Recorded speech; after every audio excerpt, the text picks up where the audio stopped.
Carl here with Columbia Water Gardens, and today I'm going to show you a project that we've been working on for combined total a little bit over, well, to give you an idea, we started this job on July 7th. That was the day we broke ground and began excavation of this project. And today is August 29th, I think. And we've had a few delays, like for example, we had Pondemonium last week, which was Aquascape's biggest event of the year, aside from their Aquascape academies that they hold throughout the fall and the winter months. But Aquascape Pondemonium is like one of the largest events, and we got to build an enormous waterfall right outside the front door at the main sign at the entrance of Aquascape headquarters. And I got to work with Tim Dill from Garden State Koi, and the two of us kind of led the right hand side of that water feature, which is a really cool thing. We had so much fun with that. But we're not talking about Pondemonium right now. We're talking about this desert project. And by the way, I'm going to be entering this desert project into Pond Trade Magazine's Water Artesian of the Year contest. So I'm really excited about this project. This was nothing but barren desert when we got started. It was just scrub brush, like this stuff that you see right out over here. So if you see this is all it was out here. And the construction went into this thing is in the worst possible environment that you can expect. We have had monsoons blowing through here. We literally had hail coming through here, and then once that was over and we thought it was just going to be fun and easy, 100-degree plus weather every single day. And it's okay because it's a dry heat, but we had several days out here where we were literally over 110 degrees, 115 degrees. It's been miserable conditions, but we've managed to pull it off. Come on over here, I'm going to walk you through this project. This area right over here, nice little flagstone pathway and our patio. And in the middle of the flagstone patio, we've got a fire pit. So imagine in the middle of the night, you're looking up and you look at the night sky and all you see is just nothing but stars up here because we're in the middle of the desert. We're in 29 Palms. There is very little light pollution out here and you can see everything in the middle of the night. It is glorious. But here's the pond.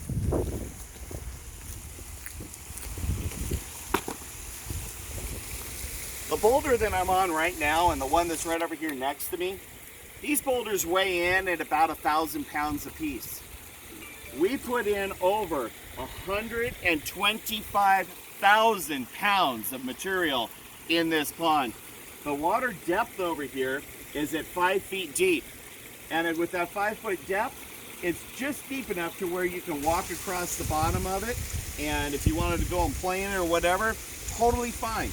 We've got a huge fish cave over here, another fish cave over here next to the intake bay, another fish cave over here, and we use 2-foot round corrugated drain tubes. So these are really in there secure. They're in there super safe.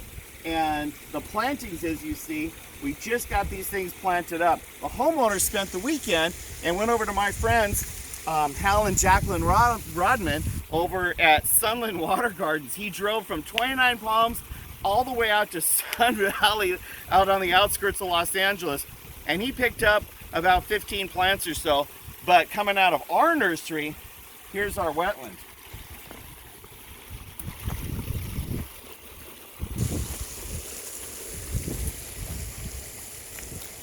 So this wetland filter, we got taro through here.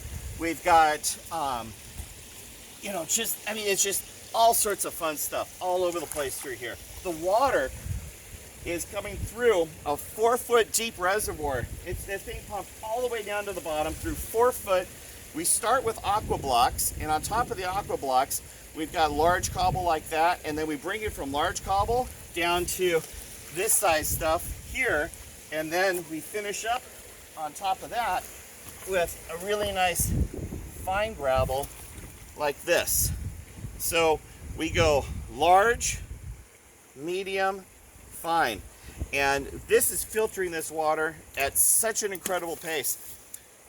2 days ago, you couldn't even see the bottom of the pond because we had planted this up and stirred so much up. And this morning coming out here, we can see the bottom of the pond perfectly fine. So to kind of give you an idea of what else is happening over here, because we're not quite done yet, over here where you see the flagstone on the other side of the queen palm, there's going to be an outdoor bathroom over here with a pagoda over the top of that. Over here where the patio is that we put in over here, that's going to have another pagoda put over the top of that. We're also got 2 pathways that we're going to put in. Come on over here. By the way, the mark of good construction is that when you can walk on the rocks and they don't want to budge. So this is literally a boulder bridge that takes you over to the other side. Perfectly safe to walk on, no issues at all whatsoever. Come on over.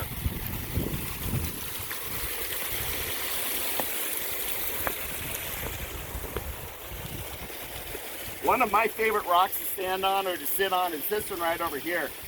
I've literally jumped off this rock into the pond down below over here. It is so refreshing. The water temperature, 77 degrees and holding. The reason why the water temperature can hold at a perfect 77 like that is because this pond is built geothermal, where the deeper we go during the summer months, the cooler the water is at the bottom. Have you ever dove into your swimming pool and during the middle of the summer, it's hot up at the top and it's really cool at the bottom? Well, this pond behaves the same way. But another major cooling factor that this pond has is the wetland, because the wetland has very little exposure to the sun up at the very top, and as the plants continue to grow over the top of the wetland, it's going to continue to provide even more shade over the top. But you've got over 4 feet of depth that's never going to see the sun. So that gives that water a chance to slow down, baffle out, and cool down before it goes over the waterfalls. Now the interesting thing about the waterfalls is that these waterfalls are, think of them as an evaporative cooler, like a swamp cooler, where you got the water, there's an air exchange, that cools the water off tremendously. So the wetland is cooling it off, the waterfalls are also cooling it off, which is why we have a lot of really tall drops, like these.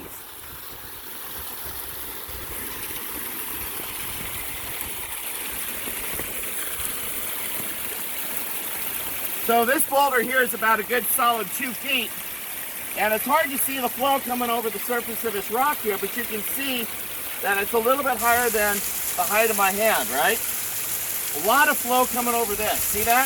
Look at that. And this water is cool. I mean, it's refreshing. It is absolutely just wonderful.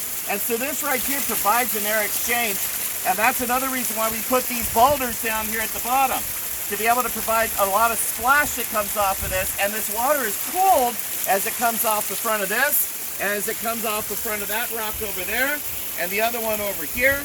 And then we have some really interesting things that we did along the side over here too. Now, zoom in over here and take a look at these little guys right over here. These bees are not interested in us at all. All they want is a drink of water to cool off their hive. But this is what happens when you create nature in your yard. Nature in your yard is going to find its way, and it's going to support itself. This is a part of ecosystem building, and this is not something to be afraid of. They're not afraid of me. They just want a drink of water. And we've got a neat little horsetail fall that goes right down over here next to this. See that? It goes straight down over here. And then in between the crack of those rocks over there on the side, there's another horsetail fall right over there. Tons of fun things to look at. I mean, just tons of fun things to look at. I showed you my favorite rock, but what I'm going to do is I'm going to take you over to the pump house that we built, and I'm going to show you the homeowner's favorite rock. Come on over here.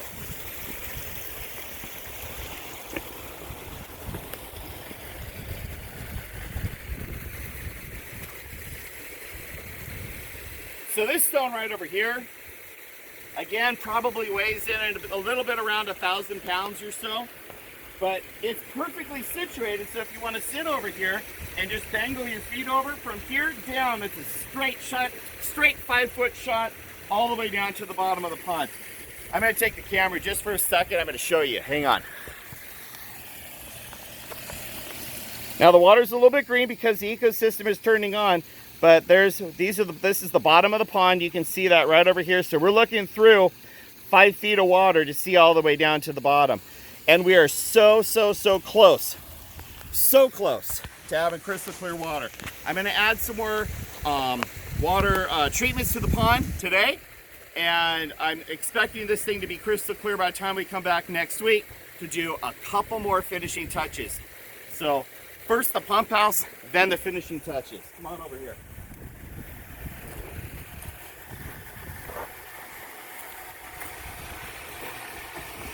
Now, one of the big concerns that I have about a pond like this where there's the potential of the customer making body contact with the pond, I don't want to use a submersible pump. Now, I know that we build the majority of our ponds with a pump inside the skimmer, and that's a great thing, okay? There's nothing wrong with that. But my huge concern, my huge concern is two things. One, efficiency with water flow, and number two is body contact. So if he was to make contact with this, then this circuit here, installed by an electrician, completely grounded out, and completely not able to touch the water at all whatsoever. So we've got external pumps. So we're running with 2 external pumps here. We've got our aerator, an Aquascape Air 60, and we have an Aquascape ion generator right over here. On-off switches for the pumps. There's our on-off switches for the pumps. And we just left a little pod over here in case this pump here was to drain out when you're servicing the primer pots. Then you can just reprime it with pond water and away we go. Totally vented in the back and shielded from the weather. And now we can have a conversation about what we're doing next out here. So come on over here. We had a few pieces of flagstone left over from building the patio over here. We're gonna pop these flagstones up. The homeowner put these guys here. He looked at them and he's like, I don't like them anymore. Can you do something? And I was like, yes. So here's what we're gonna do. We're gonna cut a 2-foot wide decomposed granite pathway. And that 2-foot wide decomposed granite pathway, we're gonna compact it with a vibra plate, and we're gonna go like this. So this pathway is gonna come along over here.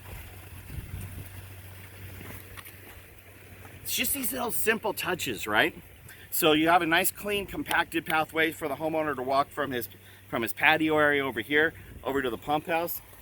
But remember those 2 stones, the one that I like and the one that the homeowner likes on the other side? We're going to also take a pathway, and that pathway is going to go along the side of this and go all the way up to where there's going to be a gate. A gate. That's where you're dealing with permits and code. You can't build something like this without having it be gated off in pretty much any area of the country. So we've got a wrought iron gate that's being installed next week. While the wrought iron gate is being installed next week, we're going to come in here and we're going to carve out the pathways. Today, I have just a few things left to do, and I'm going to show you that right now.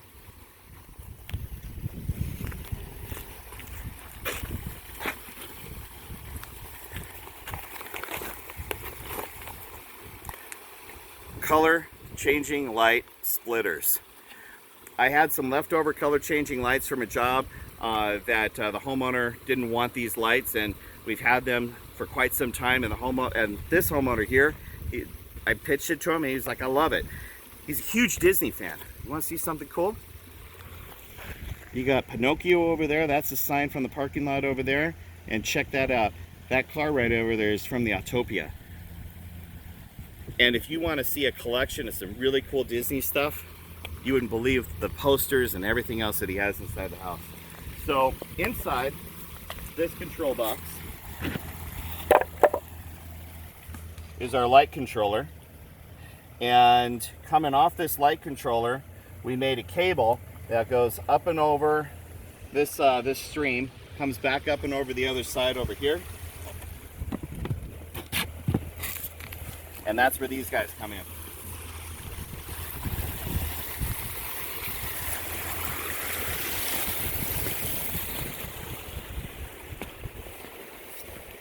We're gonna pop out this irrigation control box lid over here. We're gonna put in a bigger irrigation control box over here.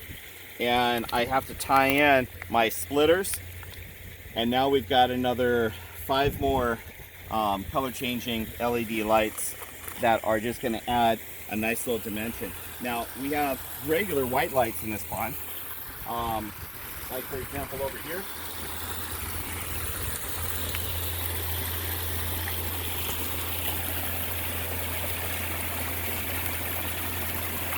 Those are 7-watt LEDs with a 50-watt halogen equivalent.